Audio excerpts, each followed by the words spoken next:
All right, domain name system. It is a system. It's also a protocol. So we're going to talk about it from a protocol perspective, but we're also going to talk a lot about the system and how the whole system works, because it's pretty fascinating and interesting and critical to how the internet works and how we get to different resources. Right, really DNS, its main function is name resolution, although we will take a look a little bit later on some of the other things that it will do. It's name resolution, translating names to IP addresses, so that way we don't have to use IP addresses to reference certain resources or look up certain resources. Let's take a look at the syntax and how things are constructed. We'll talk about top-level domain examples. We'll take a look at what else DNS can look up, what other functions it has, and then briefly mention nslookup and what it can do.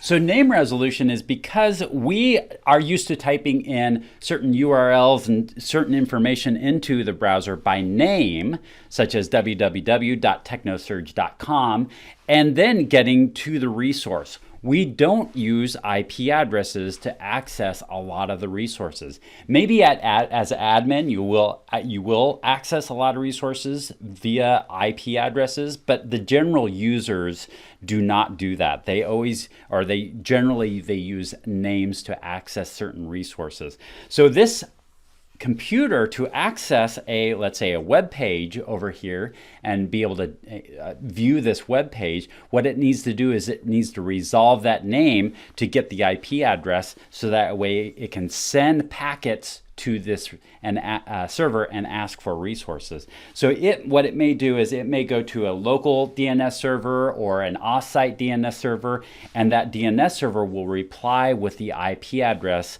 of the name that was resolved, so that way you can get packets to that server.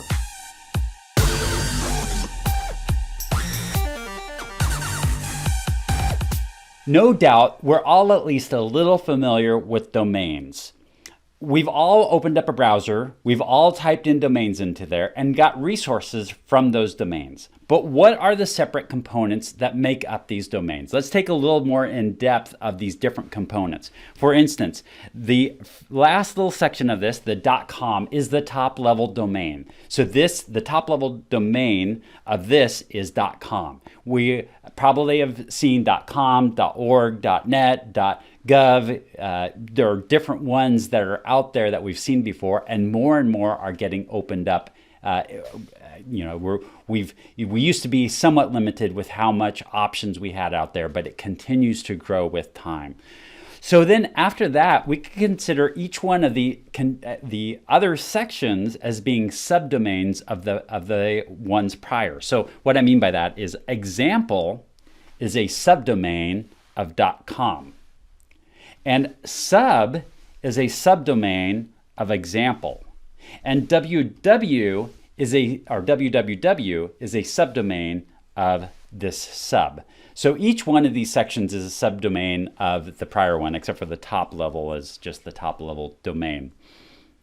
And that's important when we come to actually resolving the names, because it will look to the server until it finds what we call the authoritative server, which we'll talk about more here in a bit. But so each one of these components right here is a subdomain for the one above it. Now, you can have up to 127 different subdomains of it, although you're limited on how many characters you can have in total. But we can go quite deep with these different subdomains within here.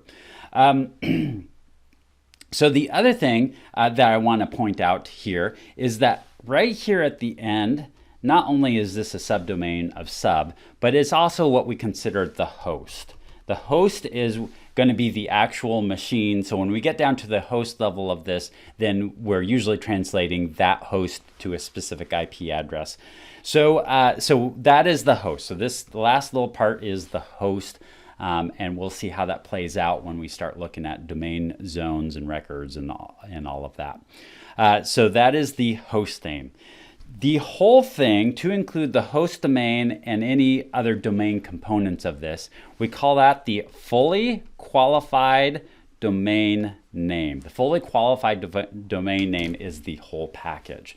Now, there are some limitations with this, and really we try to keep what the characters are that we're using for these domains and for these hosts to be letters, digits, and hyphens. So there are some capability of going outside of that realm when you're talking about these different subdomains and these different host names and stuff.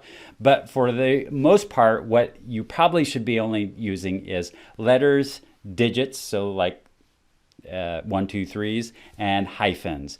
And so we call that LDH, letters, digits, and hyphens. So that's what we should be using as components within our domain names.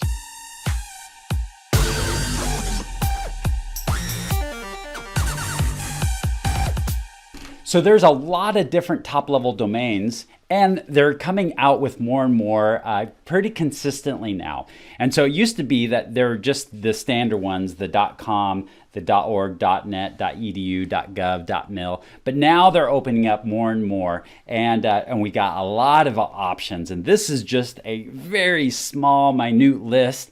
Some of these are smaller, just 3-letter, or there's 2-letter ones. Some of them are a little bit bigger. There's like family that's out there. And so these are the top level domains. So what I would want to do is, if I wanted to take out a new domain and purchase a new domain that I wanted to use for a business that I have, or some sort of family domain, or just something I want to do for fun or experimenting, then I would go out there and I would find, whatever subdomain that I wanted to one of these, and one that would match up. So if I'm doing films, maybe I choose my company name.film, and then that would be my domain that I can access. But these are the top level domains, and once again, they're growing, and if all you need to do is on web, look up top level domains, and there'll be a whole list of these different domains that you can have.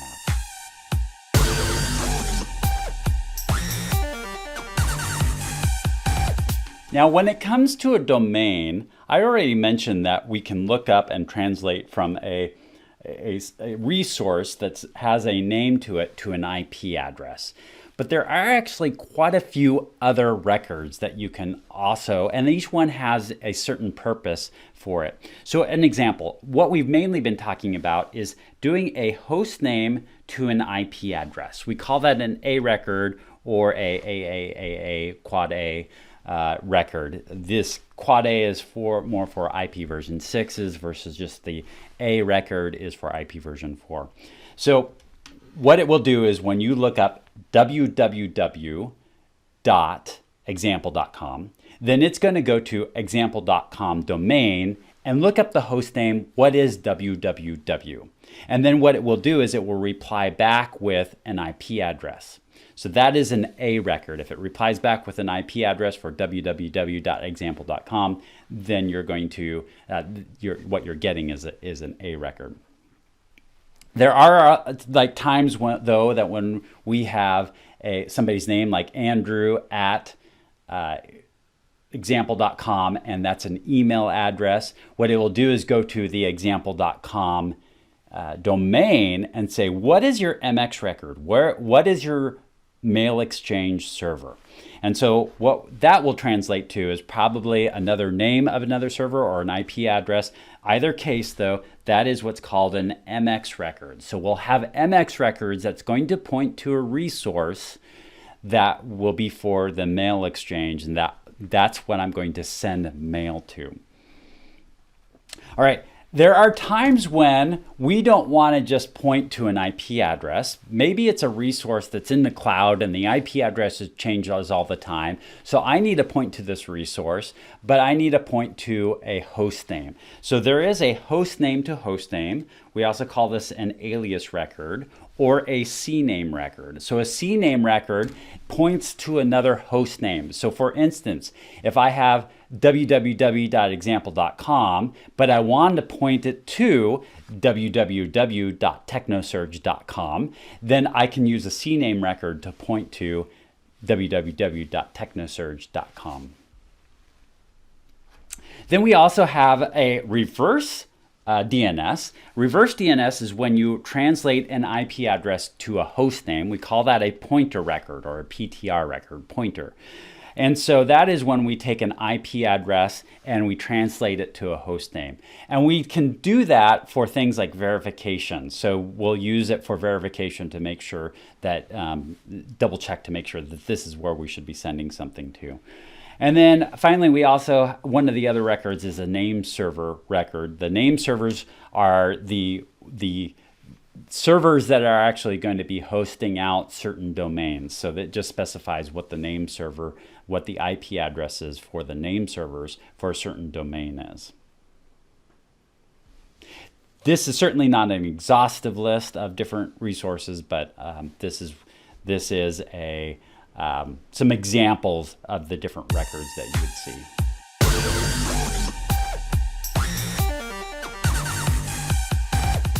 A quick way that you can actually see this name resolution in process is just open up a command prompt. You type in nslookup and the domain you want to look up. So in this case right here, I use www.example.com. And what we see is that we get a reply back from this server with this IP address. And it is giving us the answer that www.example.com is resolved to 93.184.216.34. So we've come up with an answer of an IP address to this domain, this name that we looked up. It also has given us our, if you notice, it's given us an IP version 6 address as well. So quick and sweet, there is DNS in a nutshell. We talked about name resolution and the name syntax, how things are formed, and some of the what we call the different parts of the name. Then we took a look at some top level domain examples. We finished things up with taking a look at DNS records and nslookup. So thank you for joining me. I hope these videos are really helping you out. If they are, I'd really appreciate you hitting that like button.